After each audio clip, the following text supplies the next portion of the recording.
Okay, we didn't actually compare wardrobes this morning, but we're both in flat caps, so that's all right. That's a good start. It looks as well like we almost might be in the same make and brand of flat cap, so we've done well there. This is West of Ireland, Donegal. Oh, is it? Oh, mine is Heritage. I've got a deal with them. I buy that many. Honestly, I buy that many flat caps, right? Because every time I sell a car, I lose a flat cap. So in the end, and I've gone through lots of. This is quite funny. I like doing podcasts with people because I can talk about stuff that I don't normally talk about on YouTube. Yeah. Basically, I've gone through loads of different flat caps, but I'm really fussy about the fit and the way it sits on my head. And there's this one particular model of flat cap that you buy from a company called Heritage, and they usually have concessions in WH Smith's. So I was finding them when I was at service stations when I was out and about. And they're not expensive, they're like 13 quid or whatever. But then every time I'd sell a car, I'd find that I was losing a flat cap. So then next time I was at that same service station, that was the only place I found to buy them, I'd buy two. And in the end, I was like, do you know what? I need to contact this company because I'm going through so many flat caps, and I'm so disorganized anyway, so I lose them. So I contacted them, and I think I just had a big video, and they set me up an affiliate link. So they sent me a couple of flat caps, and not only that, I now have my own link. And if someone, I don't know, I own 50p or whatever, so when someone buys a flat cap. But what's really nice is, what the other thing that spurred me on to do that is lots of people around Christmas time were messaging me saying, Geoff, my dad watches your videos. I'd love to get him the exact same model of flat cap. Can you tell me exactly which one it is? So that's when I set up this affiliate thing. So I'll have to provide people with the link.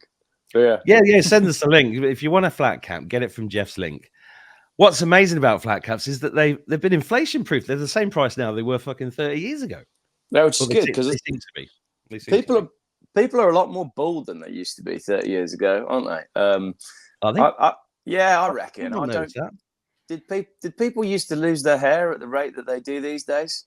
Well, I don't know. My granddad was bald, and he had a flat cap from the age of about 12, I think. So it's hard to know because most of the men, when I grew up, had flat caps. So I didn't know if they were bald or not. I don't even know if you're bald. I am 100%. Oh, you're bald. Jeff's bald. I didn't know. Yeah. I don't know. I'm going to start wearing a flat cap. I know. I'm jealous of your hair. Yours is better because I've got a monk thing going on, which I fucking hate. Oh yeah. Well, you ever wear yours this way, like someone who's trying too hard? No, you look like Bono. No, I think the thing is, like, I started wearing the flat cap in my early YouTube videos, and then it just became a thing. Yeah. And I must have made like 200 videos, and then I introduced a baseball cap, and then I introduced a cowboy hat, and then I was like, oh sweet, I can get away with any hat, which was nice. But the hats is a bit of a thing, and people do ask, like, Geoff, are you ever not wearing a hat? But I'm a bit of a hat man. I enjoy. No, me too. I've got loads of them, and I've worn hats, all sorts of hats in this show. Sometimes, it just depends how I feel. But you in a baseball cap though? No, don't do that. It depends which one it is, and it depends how you wear it. There's a difference between me wearing a baseball cap, and I remember when I first went to California, right? And some people that I thought were cool took us out to like this club in Newport Beach. And it probably wasn't even a club, it was a bar. And I was in there and gentlemen were wearing baseball caps. And I couldn't get my head around it. Because at the time, I was not a baseball cap person. I just couldn't believe that you'd go out for an evening and wear a baseball cap. It was like so alien to me.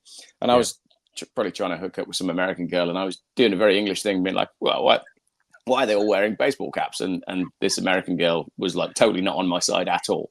She was like, well, I think it's cute. I was like, okay, this one hasn't worked. No, that's like when I first went to New York, I think I was 18, and I saw women in office outfits and white trainers. I was like, what? What's was almost as fucking crazy as the time I was in Canada, and they put grated cheese on the chips. I couldn't, it blew my mind. Yeah. Culturally, they're very different countries. On your intro, you were talking about YouTube and being obsessed with watching YouTube. Well, last night I was down at the barn in Ledbury, which is like a free, good location. That's where we didn't meet, but we were there at the same time. No, that was the one at Nuneaton. There's one in Ledbury now as well, which is down the road. So similar sort of thing. But Richard Vobes was on stage yesterday, and I'd been meaning to go down there for ages, and it was a long one. And I didn't get back until probably getting on for midnight. And then I stayed up watching YouTube. So today, and I never, ever do this, right? I'm always doing something. I cannot stop. But this morning, I sat on the sofa and I watched YouTube for like 3 hours. And I actually watched a 2-hour-long documentary about the history of British touring cars. And it's it's so rare that I actually just sit and consume YouTube. Like, it's like going back to being a student. It was nice. I had some, I think you call it me time, you know? I had some me time. You deserve it. You work your bollocks off. You're doing 3-4 videos a day sometimes, aren't you? Yeah, and my cat's just sniffing around my tripod, actually. I beg your pardon? No, I am. Yeah, stop it.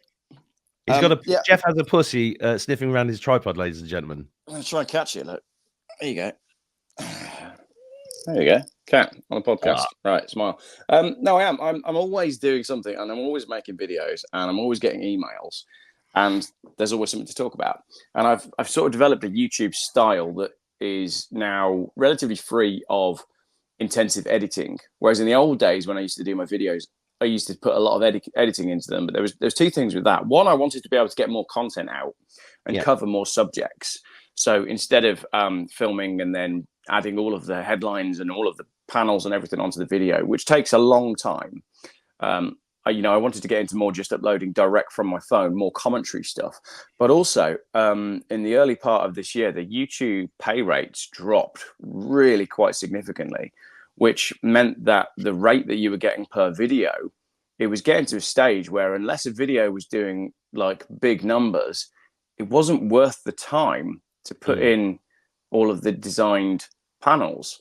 So it was at that point as well where I was like, okay, well, I need to get more content out. I need to spend less time on editing. So the channel kind of naturally progressed to more commentary based stuff. And now I've got this little studio that I've made as well, which allows me to, get more content out. Because I never struggle with content. My email inbox is wild and I'm so thankful for it. But at the same time, it's, I'm looking now, I've got 10,567 unread emails. And one day, I know that feeling. I get so much shit for not answering WhatsApp messages, emails. I'm sorry. It's a lot. It's a full time. It's 24/7 when you do. I know. This. And I always say to people, look, if you really want my attention, the subject of the email has to be Volvo for sale. That's the only way you can like guarantee that I'm going to get back to you. So I try to get back to everyone all the time. And, I've got regulars that email me articles and, it's brilliant because I don't, it sounds crazy, but the world is crazy enough that I don't have to go looking for content. It just presents itself because the world we're in at the moment really is that nuts. Yep. I try to keep a good mix of stuff on the channel. 1 minute I might be talking about an article about low emission zones. Next minute, it might be something to do with housing. And then we'll be back to a car review. So I try to keep it really varied. I did once try to split the channel out. And I said, look, I'm going to put car stuff on this channel and news stuff on this channel. I'm going to read the newspaper on this channel. And I just thought, you know what?